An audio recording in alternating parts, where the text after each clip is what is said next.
오늘 제가 한 여인을 이야기를 여러분과 하려고 합니다. 누구냐면 다 알고 계시죠? 기생 라합이라고 하는 여인입니다.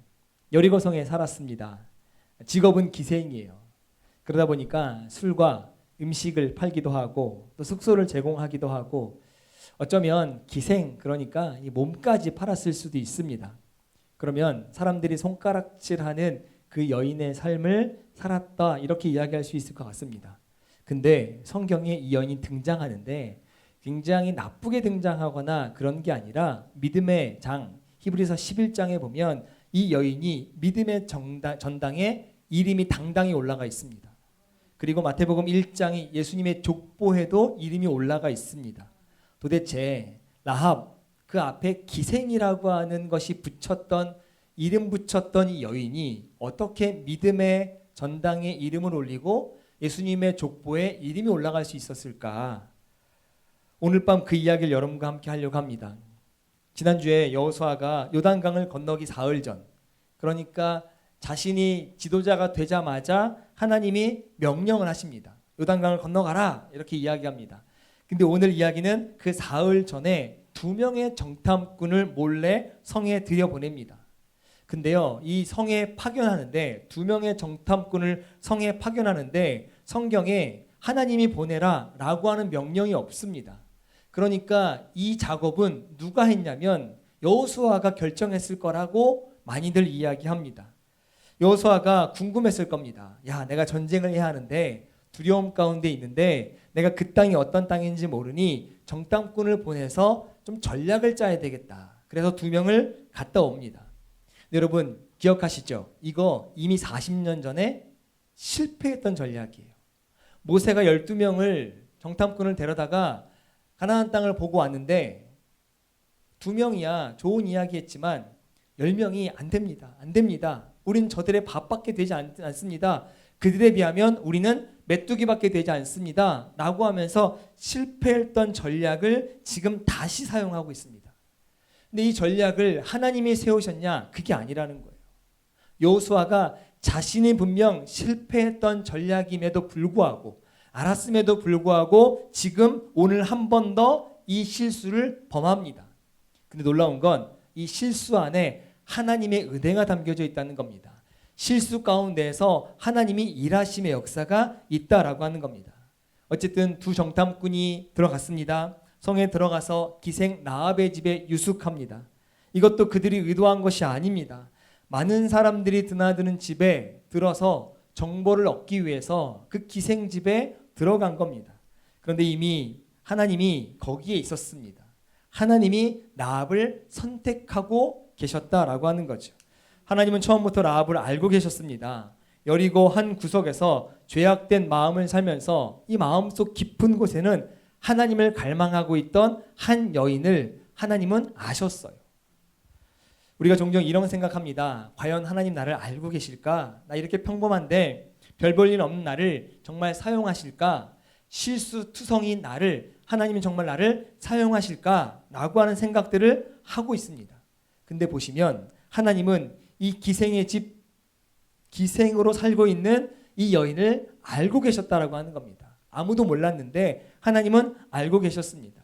어떻게 알고 계시냐면 이 마음 한구석에 하나님을 갈망하는 사람, 하나님에 대한 열망이 있는 사람은 하나님께서 분명히 찾아가신다라고 하는 겁니다. 어떤 방법을 쓰서라도 하나님은 그 여인을 찾아가고 그 사람을 찾아가신다라고 하는 거죠. 2 정탐꾼이 라합의 집에 들어갔을 때 사태가 급하게 돌아갑니다. 2 사람이 들어가는 걸 누가 봤나 봐요. 그래서 이걸 신고합니다. 왕에게 신고하니까 여리고 왕의 군대가 라합의 집에 들이닥칩니다. 생각해 보세요. 이미 실패입니다. 대실패예요. 정탐꾼은 가장 중요한 건 자신의 신분을 노출시키지 않는 겁니다. 근데 이미 들어가면서부터 자신의 신분이 노출됐습니다. 정탐꾼이 잡혔습니다. 잡히면요 포로가 돼요. 그러면서 여호수아랑 뭔가 협상을 하겠죠. 그러면 막 이제 리더가 된 여호수아의 리더십에 치명타를 입을 수밖에 없습니다. 근데 그때 그 위기의 순간에 라합이 행동을 합니다. 2 사람을 지붕이 3대 더미에 숨기고 군대에게 거짓말을 하죠. 뭐라고 이야기하냐면 그 사람들이 왔다 갔는데 왔다 안 온 거 아니다. 근데 왔다 갔는데 내가 어디로 갔는지 나 모르겠다.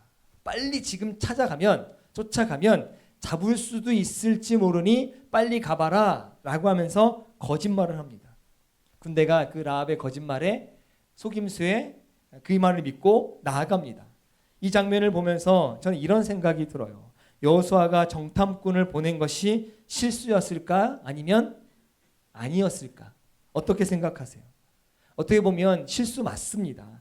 지금 여리고성의 경계가 이렇게 삼엄한 줄 몰랐을 겁니다. 정탐꾼 2명을 보낸다 그러면 여러분 등치가 큰 사람을 보내겠어요? 자그마한 사람을 보내겠어요? 달리기가 느린 사람을 보내겠어요? 달리기를 빠른 사람이 보내겠어요? 빠른 사람, 작은 사람, 약사 빠른 사람, 그리고 머리도 좋은 사람, 그 사람을 뽑아서 2명을 보냈는데 그 사람이 걸렸어요. 그 이야기는 지금 여리고성이 삼엄이 경계가 어마어마하게 삼엄하다는 거예요. 근데요, 하나님이 그 실수를 통해서 라합을 구원하시는 은혜가 있다라고 하는 겁니다.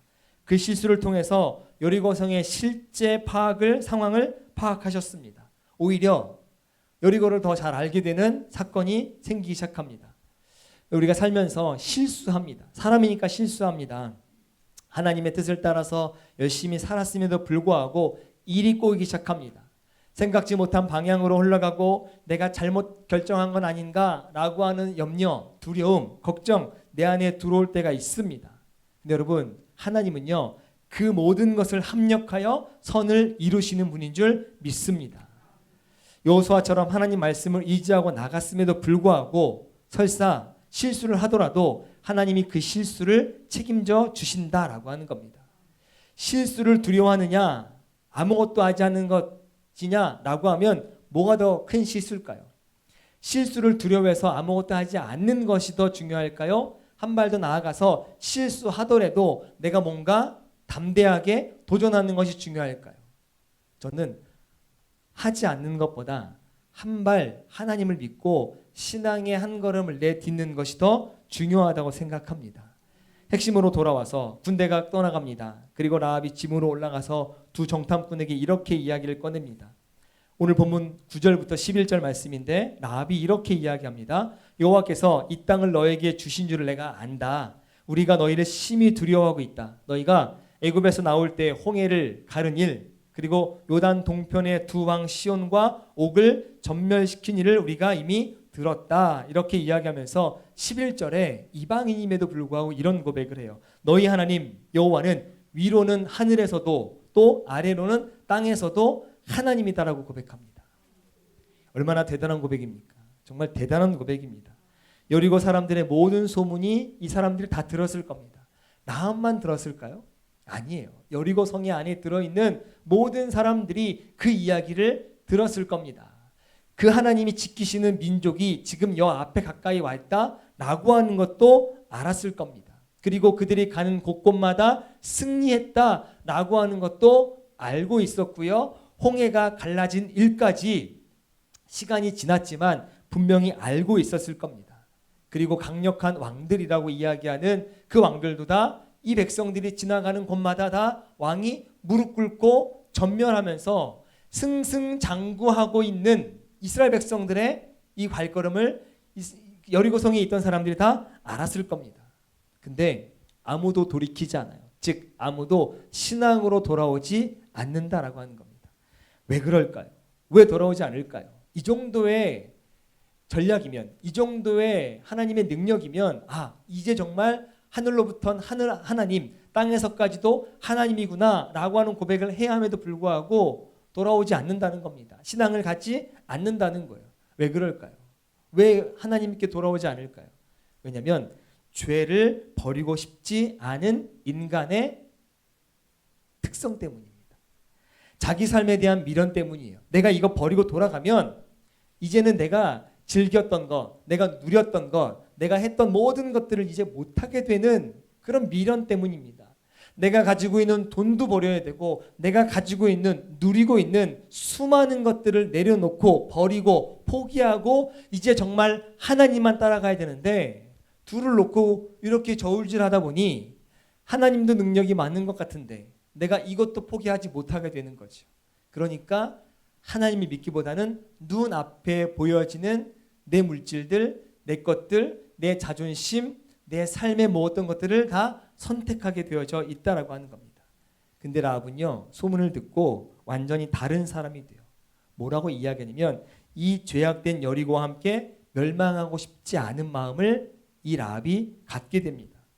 기생으로 살면서 타락할 대로 타락했던 삶임에도 불구하고 그 마음 속에는 새로운 삶에 대한 갈망을 라합을 가지고 있었다는 거죠. 두 정탐꾼이 자기 집에 들어왔을 때 라합에게는 두 가지의 선택지가 있습니다. 하나는요, 신고하면 상을 받을 수 있을 거예요.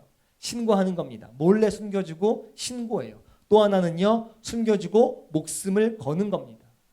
라합이 선택한 건 후자지요. 숨겨주고 목숨을 걸었습니다. 그 선택의 의미가 뭘까요? 동족을 배신하는 겁니다. 여기는 지금 멸망할 곳이니 나는 여기서 함께 멸망할 수 없다. 민족을 배신하는 거고 동족을 배신하는 겁니다. 그리고 가지고 있던 모든 미련을 다 버리면서 이제는 저 하나님을 내가 믿겠다. 이스라엘의 왕이 아니라 내가 이제는 온 우주의 왕 되시는 하나님을 내가 믿겠다라고 지금 라합이 선택하는 겁니다. 여러분, 믿음이 뭘까요? 믿음은 편안한 자리에서 무언가를 선택하는 것이 아닙니다. 믿음은요, 세상에 대한 미련을 내려놓고 하나님의 나라를 선택하고 결단하는 것인 줄 믿습니다. 내가 누려왔던 모든 것들을 내려놓고 하나님을 선택하는 거예요. 내가 가지고 있던 것들을 다 내려놓고 하나님을 선택하는 겁니다. 내 안에 가지고 있던 자존심, 이것만큼만 무너지지 않았으면 좋겠다라고 했던 자존심을 내려놓고 하나님을 따라가는 것, 여러분, 그게 믿음인 줄 믿습니다. 우리 주변에도요, 하나님을 알면서도 돌이키지 못하는 사람들이 있어요. 복음을 들었지만 내게 아까워서, 내 것들이 너무 소중해서, 이 세상의 삶이 아까워서 결단하지 못하는 사람들이 굉장히 많습니다. 근데 라합은 이렇게 고백합니다. 여리고는 망합니다. 그래서 가능성이 없습니다. 그러니 나는 여기에 미련이 없습니다 라고 고백하면서 여기를 포기하고 하나님을 선택하는 라합을 볼 수 있습니다.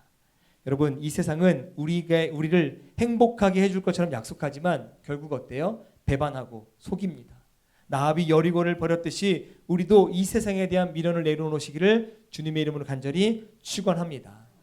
라합의 이야기에서 가장 중요한 부분이 바로 지금부터입니다. 12절에 정탐꾼에게 이렇게 요청합니다. 12절 말씀 있으면 잠깐 한번 띄워줘 보시겠어요? 12절 말씀 함께 읽겠습니다. 시작.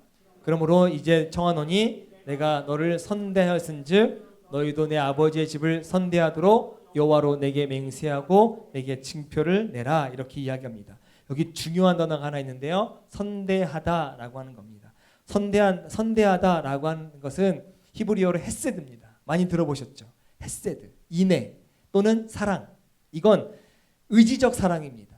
끊을 수 없는 사랑입니다. 어떤 대가를 치르더라도 내가 그 사랑을 지켜나가겠다라고 하는 사랑입니다. 그것이 하나님이 우리를 향한 헤세드예요.